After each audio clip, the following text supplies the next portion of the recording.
all the taste that life has to offer. And Shaun and I got to do a little bit of prep together, and I think she and Tastemade and Scout and Cellar have quite a few synergies in between our brands. For sure. Yeah, so we're going to talk a little bit about that. So without further ado, it's my honor to introduce Shaun Nichols, Chief Growth Officer at Scout and Cellar. And Shaun, if you don't mind just taking the floor and giving everyone kind of a little bit of a peek into your background, and then tell us how you arrived at your current role. Of course, of course. I've had a very long and I would say storied and diverse career. And I'm not going to say how many years, but I've done a wide variety of different things. Starting when I graduated from college, I thought I wanted to be this big advertising executive. And I went off to New York and I worked at Ogilvy and Mather on big, huge, iconic brands like Pepperidge Farm and American Express. Really kind of got my roots set in what it meant to be a really great communicator, to develop amazing advertising and consumer communication overall. Loved doing that, was there about 5 years. And then I moved back to Texas, had a small little advertising stint. But what I really wanted to do, like a lot of people in advertising, is you want to go see what it's like on the other side. And I really wanted to go to client side. So I got a job at Dr. Pepper. And I was there. I spent the majority of my career there for about 20 years. And again, got to work on huge, huge, huge brands.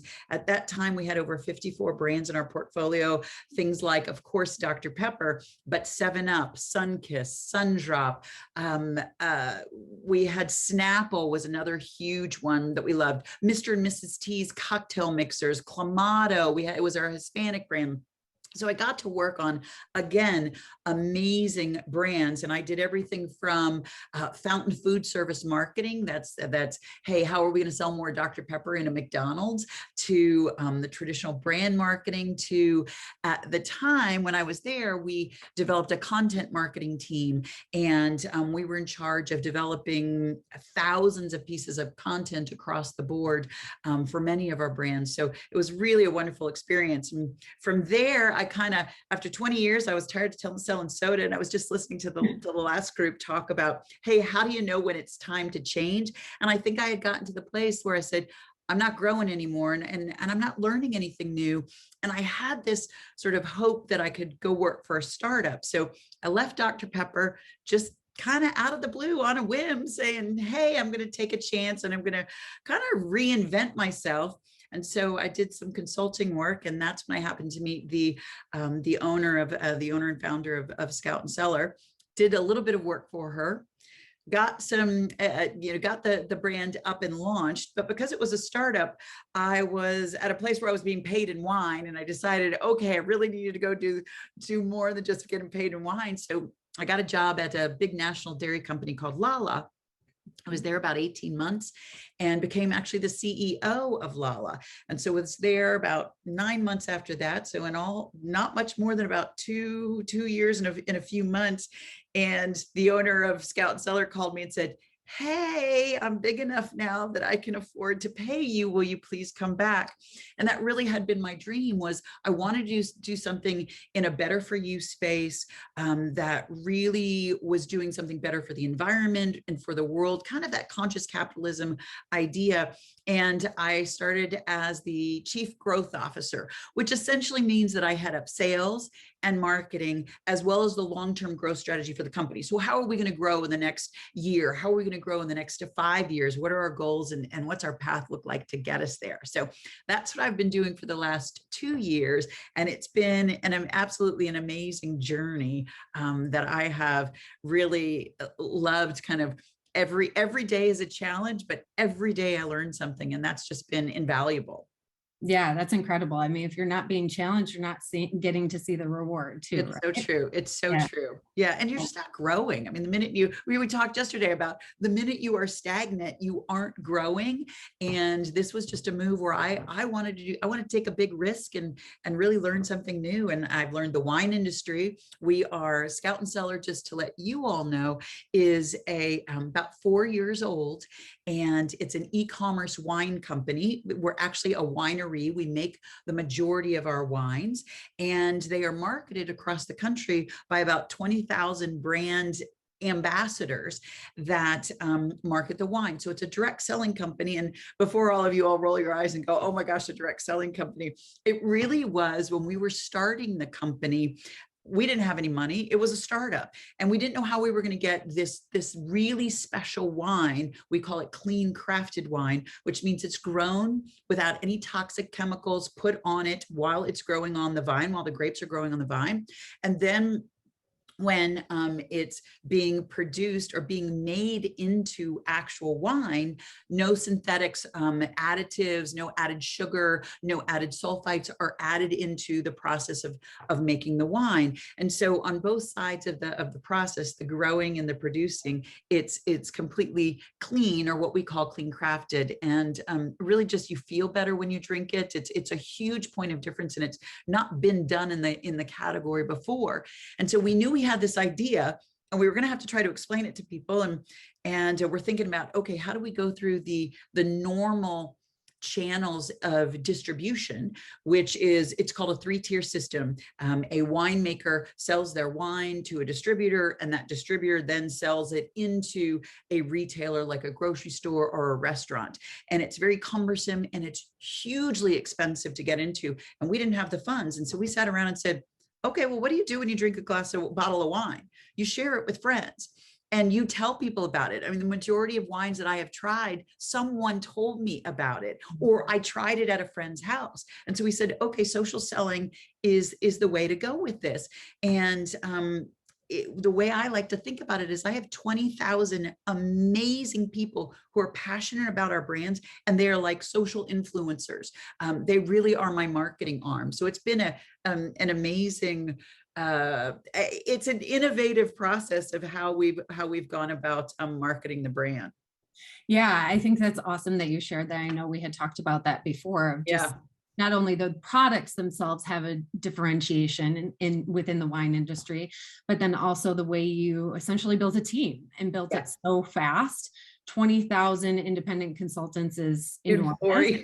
And blew away our business plan, that's for sure. yeah, and I think that that's really awesome and super unique. So I'd love for you to talk about that, because you already kind of mentioned maybe where I was thinking of going with this in terms of like influence. Yeah. Right. So you now have a community that would be your audience, and we can talk about that in a little bit, but you also have this community of, social influencers, but they're also your sales force. Right, exactly. Can you talk about like how that kind of parlays into innovation? The brand's innovative, but then how do you go about your marketing strategy, and how do you bring in the influence of your independent consultants as well?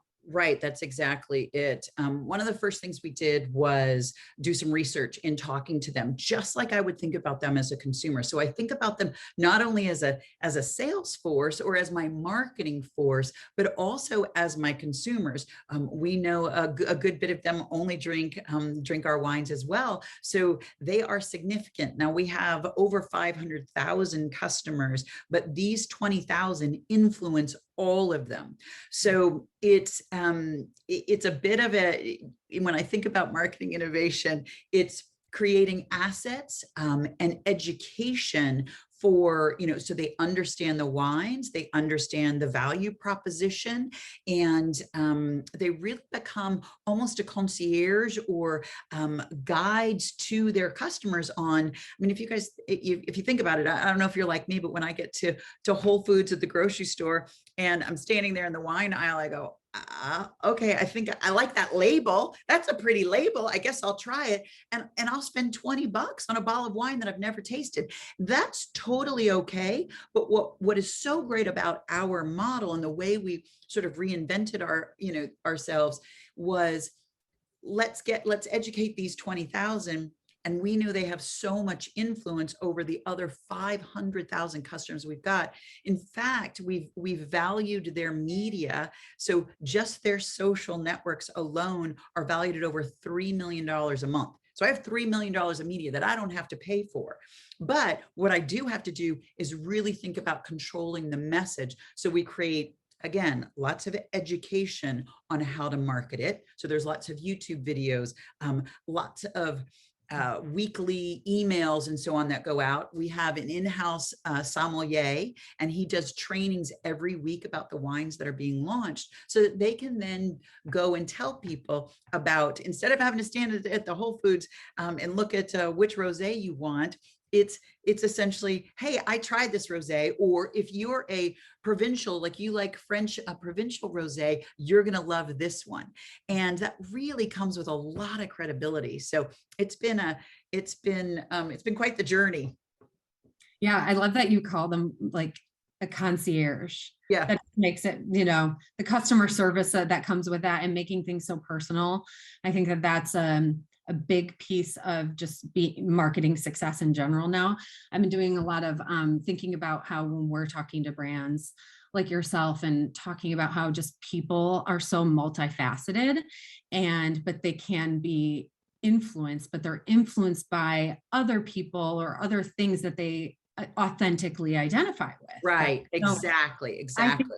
this is so unique in the sense that you now have cast this kind of wide net, but they're just people, multifaceted in their own right, but kind of create their own small communities, which adds up to a large community. And I don't know if you have anything to add there, but I guess where I'm going with that is thinking about no longer can you get away with just making a commercial spot, one message, blinking it everywhere, and we're done. We've done our job. We can all go home. Yep.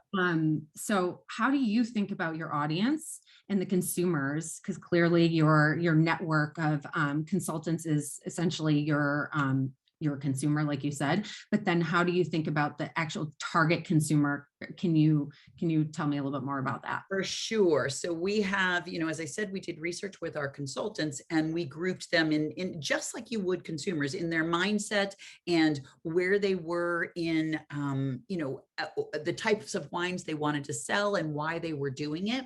But then we also did the same thing on the other side with consumers. And what we found is there's a link. So when we had an influencer who was very much into health and wellness, we found that the people that she was influencing were also very interested in health and wellness. And that was a very specific message. It was things like, you should be concerned that there are 300 additives that that winemakers can put into their wine, and many of them you probably wouldn't want to drink. So we were like, okay, that's a great message. Then there's a whole group of consultants, and their audience mirrors them about wanting recipes and cooking and entertaining. What do you pair things with? That was really important to them. So we then end up customizing our messaging for consultants to use based on their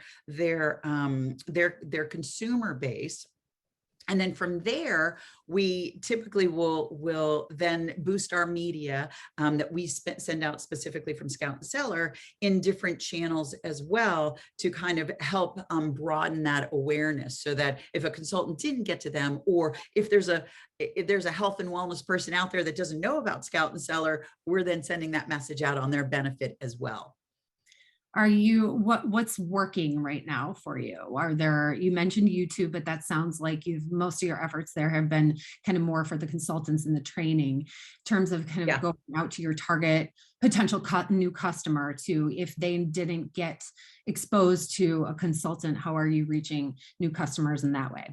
Well, in fact, right now we are testing all the different pieces of our marketing mix. So it's sort of like a marketing mix study. And what we can do is we can tag, an Instagram story. We can tag a Facebook post or a Facebook recipe we put on Facebook. We can tag some of the things that our consultants are talking about as well.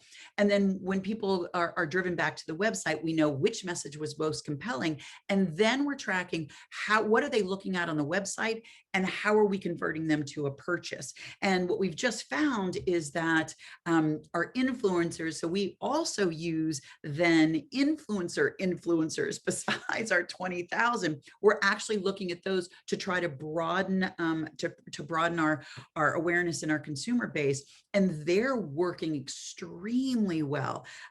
Just like you said, Megan, people want, they take advice and they listen to people that are very authentic to them and that they have a relationship with. So now what we're doing is we're saying, okay, we've got these consultants that have a relationship with 50 or 100 or 500 customers. Well, how can we take that same idea that she's doing and expand that even further so that we're broadening our reach for them?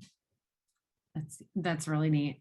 My next question still kind of piggybacks on that. Just thinking about this community, how Yeah. do you, and thinking about the consumer, how it's really hard to grab their attention, Yeah, right? sure. So in Tastemade's case, we're experts at creating video, and we know exactly how to grab attention. How are you thinking about that? When I'm guessing, maybe you can go in more detail about the audience, but guessing that, let's say it's a millennial female, and but she might be a young mom and she's very busy. How are you getting her attention? What's the best way to go about that? It really is.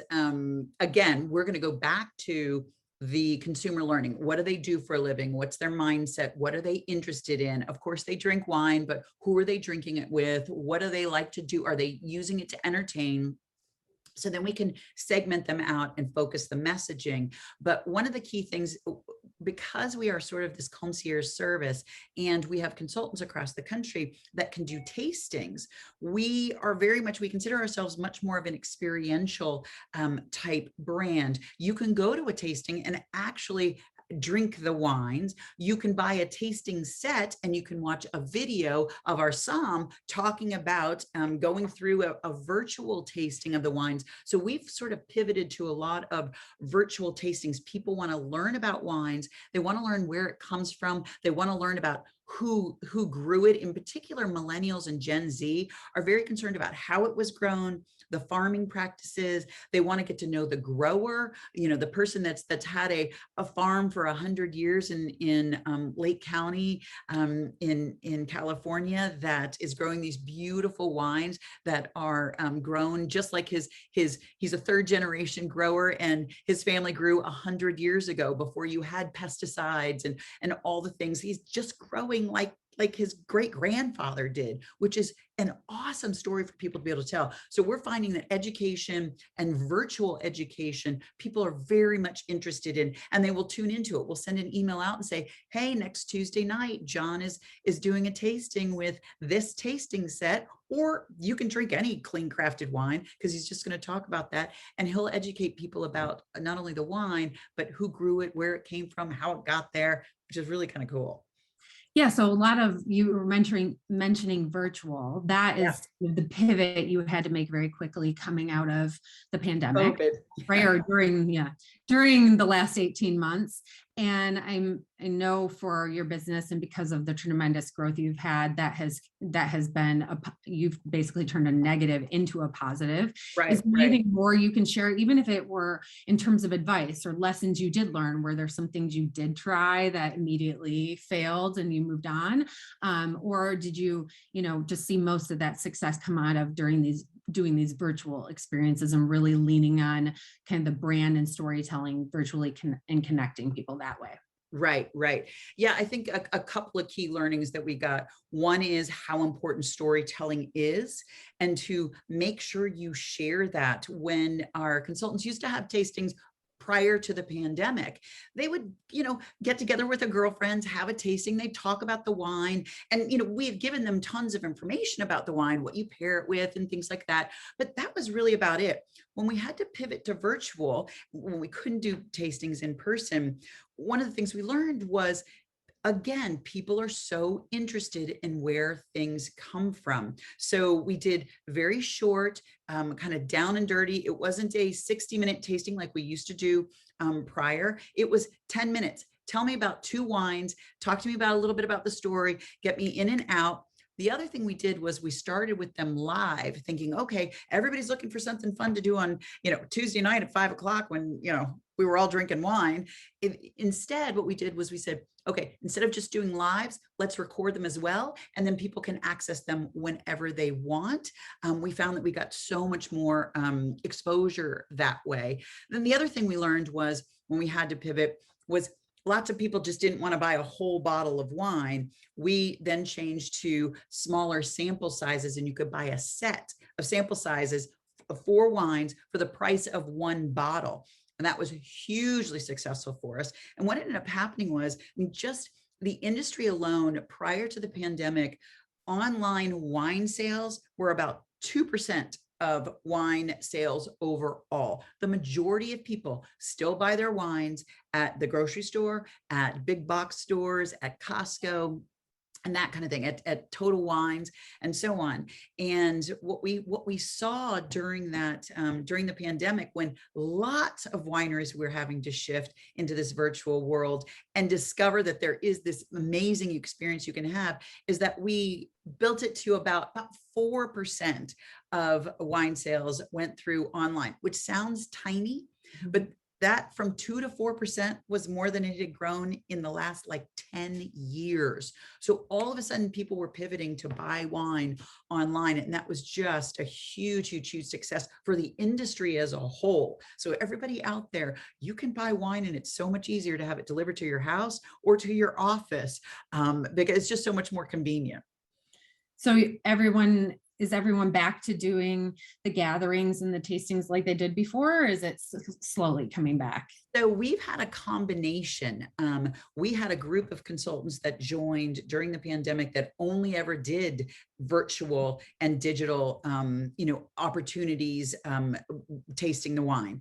Some would record little videos and send them out on their Instagram stories, or some would do actual, hey, 5 o'clock on Friday, I'm going to do this thing. And they might even deliver some wine to their people in their neighborhood, things like that. So what we're finding is that that was faster and easier and cheaper for them to do. They didn't have to take a bunch of wine glasses and a bunch of bottles of wine and lug them to someone else's house and stand there for 2 hours and then clean up all the wine glasses. They didn't have to do any of that. So what we're finding is we've really kind of changed the behavior to, if I had to guess, we're about 50-50. I mean, certainly people are really anxious to get back together, but about 50-50 of those people who are just doing virtual or kind of half and half. I've got a virtual one on Sunday, please join me, or Friday night, I'm having a get together, please come in person as well. So I think what we've really discovered is that the experience in creating that relationship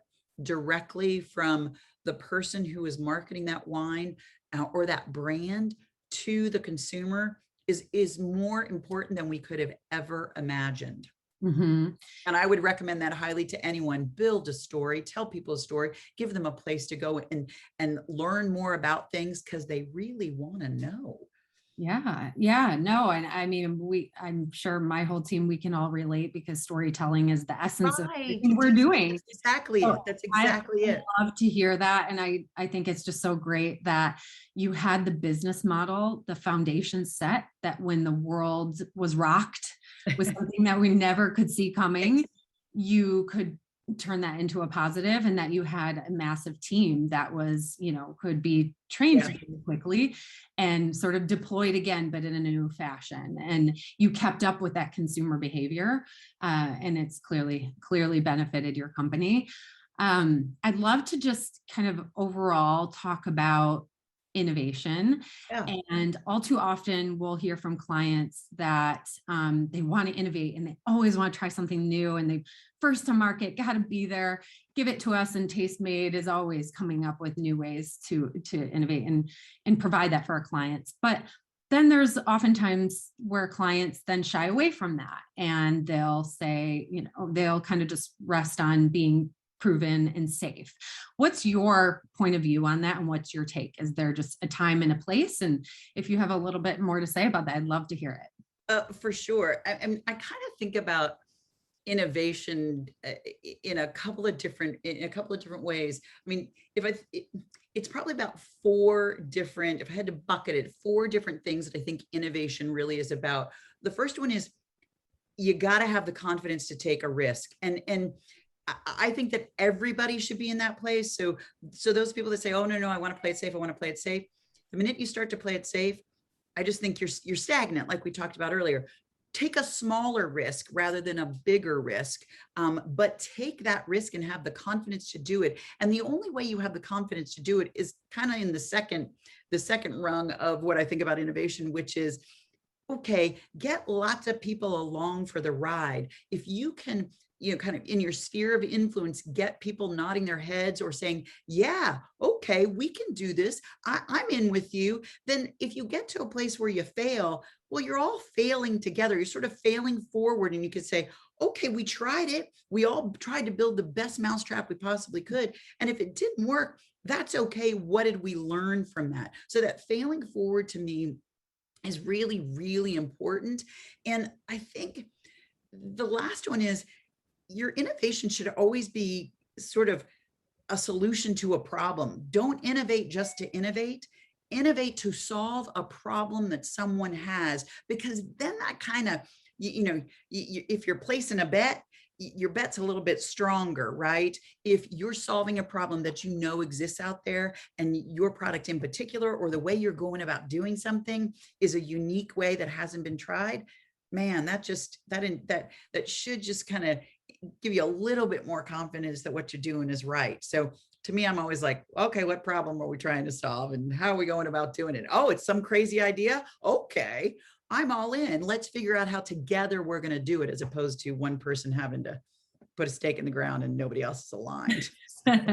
we had at when I was at Lala, we had this program that we used to do. All my shopper marketing friends out there, we were trying to generate broaden awareness and usage of a really unknown product. It was a drinkable yogurt. In the United States, people don't drink a lot of yogurt, but it's huge in the Hispanic culture.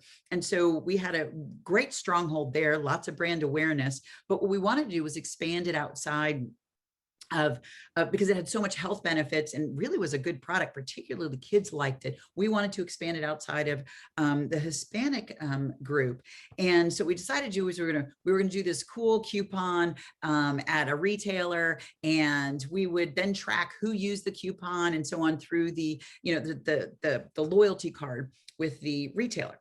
Well, we do this blanketed coupon. It was really great. It was a ton of money, and it was a huge expense. The coupons were redeemed really high, but what we found out was, oh, this is not right.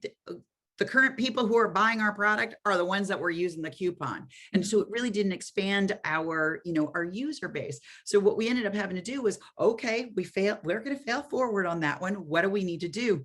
And so we used the shopper loyalty card information that the retailer had. We had to pay a little bit of money for it, but we actually went to, okay, all those people who buy yogurt, all those people who buy snacks for their kids, all those, we really started to get very, very targeted, and to try to get them to consider, okay, try a new snack, try something new that's better for you, has the goodness of yogurt and so on. And it was so much more successful.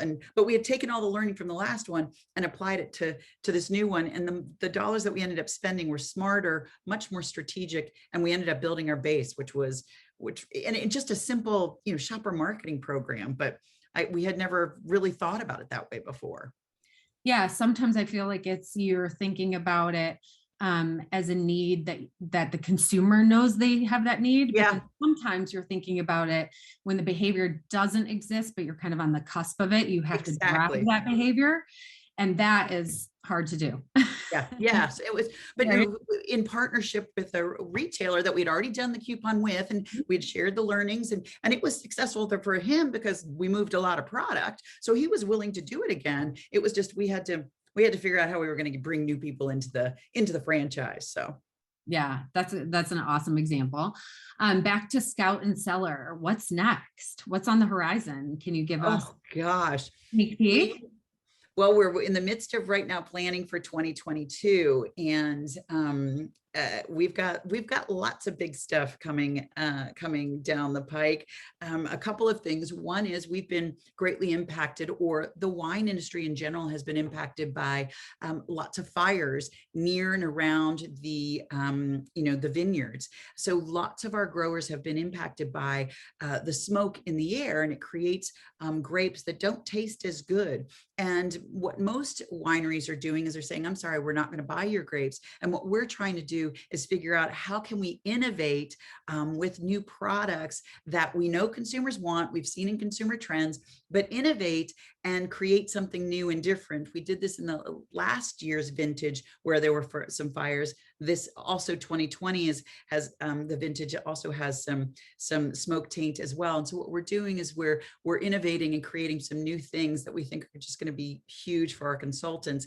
The other thing we're doing is we're expanding on our clean crafted commitment, which is what we call our how we make and how we grow and produce our wines. We're expanding into that in our transparency, and in February of next year we'll be launching a big, huge program that we think will actually disrupt the entire wine world, and we are so excited about it. We're in the midst of finalizing all the plans for it now. I'm very excited. Oh, that's a great drop there. Yeah. You have me on the edge of my seat. I'm excited. Well, stay tuned for that. That's really awesome. Yes, everybody watch what Scout and Cellar is doing in the next couple of months. Yeah, and thanks for teaching us all a little bit more about just how environmental things are going on in this world absolutely affect the wine that we're drinking. And I think that's just part of the story is, for sure. And even if it's something that's kind of more of an issue, bringing that to light and then how you are solving for that. So that's great. I've been looking a little bit at the questions here. Oh, what questions do you have? Well, a few of them are exactly how I was going to kind of round this out at the end, but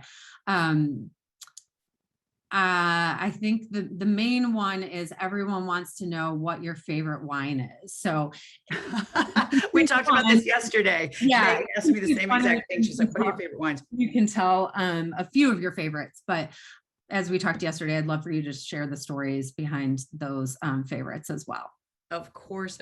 Well, we've got about 50 wines, 50 plus wines probably on the website right now. And we're getting into the holiday season. So there's going to be even more. There's all sorts of, holiday gifting and all sorts of stuff that are coming, very special type varietals and vintages for some of our brands that'll be coming out over the next couple of weeks. But right now, my absolute favorite is a brand called it's called Middle Jane, and it's a beautiful brand. I'll tell you the brand story, but any varietal that is within the Middle Jane brand is phenomenal. You cannot go wrong. If there's a cab, if there's a Pinot, it's going to be just bar none, really phenomenal, great value for the money and so on. But what I also really particularly love about Middle Jane is on the label, it's a beautiful label. There's always a dress, and that dress and that name is from the owner of the company. Her name is Sarah Shadnix.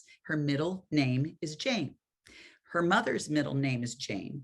Her great grandmother's middle name was Jane, and her daughter's middle name is Jane. So we happened to be talking one day, and just this kind of came out as this family thing. And she was telling us about the first Jane with the middle name of Jane, and it was during the 50s. I guess she was just this amazing, strong, empowered, raucous kind of a woman who said how she felt and what she believed in, and would drink a martini and a glass of wine, and she dressed impeccably beautiful, as well as she always wore lipstick. So we have this joke at the office that whatever it is you're doing, you better put your lipstick on, because Jane would have wanted it that way. But it really is a brand that's about empowering women and feeling good about yourself and who you are, and the brand, the wines really reflect that. The second one I love is a little bit is sort of in that everyday category. It's a Dove Hunt Dog Sauvignon Blanc, and it doesn't matter what vintage it is, it's always going to be phenomenal. It's like a drinkable everyday, sometimes we say porch pounder, but yeah, you can drink it, and you realize you're 2 glasses in before you ever even realize it, but it's it's awesome, drinkable, everyday wine. And it's called Dove Hunt Dog because Sarah likes to dove hunt, and she dove hunted with her father all growing up. It was one of the ways that they really shared an experience together when she was a little girl, and she has dove hunt dogs at home. And so the series features a bunch of different dogs that hunt, and it's just beautiful. They look like a little paint by number set, the artwork does. So that's another one that I just love.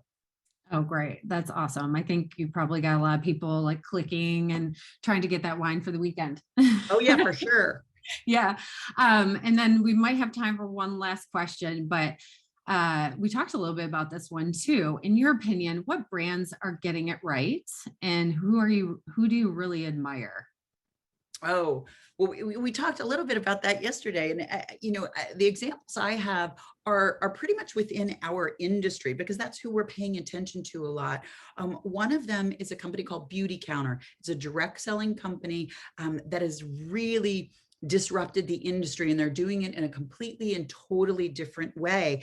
But the thing that I love most about them is that they're very mission based on bringing clean beauty and making us aware of the products that are, the chemicals and things that are used in beauty products and that we're putting on our skin. And then also very, very much work on, cause behind doing things better, like creating makeup that is in skincare that is better for you. So I just love that. It very much mirrors what we're doing at Scout and Cellar, but they're a little bit older and they give us a lot of learning, and they're just phenomenal company. The other one is go check out their social and their website. It's really beautiful. With their cause marketing is fantastic. But the other one that I love is a wine company, tiny little wine company that in the last 2 years, you would have never heard of. And just within the last 18 months, they've just exploded, and they're called McBride Sisters. And they are these two sisters. You should listen to their story. They did a podcast, a 2-part podcast on how I built this. You will laugh and cry throughout the entire thing. It is phenomenal. But what I love most about them is they're female entrepreneurs, which we love as a female-owned company and female, led company. We love other companies that are female-led as well and really support and empower female entrepreneurs. But they're Black, and they talk a lot about the diversity within the wine industry and how it's really not there. And they are breaking the mold like you would not believe. And they just were featured like one of their biggest successes. And we were so excited for them. Actually, one of their biggest successes was they were focused at Target on a huge display called Women in Wine. And they're social, their Instagram, pull it up. It is beautifully done. They tell a story, they create an experience, they have personalities. They're just amazing. I think in 6 months they're going to be on Oprah. Like, they're just amazing women. So I think they're doing it really right because they're connecting in a way with people that I think it's so much more than the wine. Just look at what some of the wines are called. They have a wine. The two sisters have a wine called Black Girl Magic, and then they have cans, and the cans are called She Can, and it's like, oh, Yeah, I love them. yeah. That's the marketing on the bottle just Yeah, does it for you, right? it really is. Well, They build beautiful brands. yeah, I see Marissa is back. So, Shaun, I just want to give you a moment too to let everybody know where they can find Scout and Cellar or where to follow you on social. I'm so excited to see the storytelling unfold and the new It's coaches that great. you do. But congrats on all your success. It's been great talking with you. And yeah, if you want to let everybody know where to get a hold of you or follow the brand, go You ahead. can look me up on LinkedIn, but it's really much more about the brand Scout and Cellar. You can see behind me, it's Scout, but the website is Scout AND and Cellar. So Scout SCOUT and AND and Cellar like a wine cellar. And think about it for all your holiday gifts, but it really is, just try some of it. You'll see there's a big difference between that and mass-produced wines, and we're just very proud of it. Awesome. Well, thank you both. This was such a great way to wrap up our day. So thank you for your time and all of the great information you shared. Very exciting. I know I will definitely be trying your wine. Everybody Absolutely. knows I what to had do people for the telling me weekend. during the session, Mhm. it's so good. Yeah. So very excited. Thank you both. Oh, And you're that's the end of welcome. today's session. So thanks to everyone for joining us today. Big shout out to all of our speakers throughout the day. It was a long day of amazing content. Thanks to our sponsors and of course to our audience. And thank you guys for sticking in there with us all day. The next Brand Innovators Livecast is actually tomorrow. So there's another one coming up. You don't have to wait too long. It's on September 23rd, and it's focused on brand storytelling. So it sounds very exciting. Registration for that live cast is open on the Brand Innovators website. So go and register for that. And we thank you for watching. Again, this is Marissa Eddings, Senior Director of Digital and Content Marketing at 7-Eleven, reminding you all to keep innovating.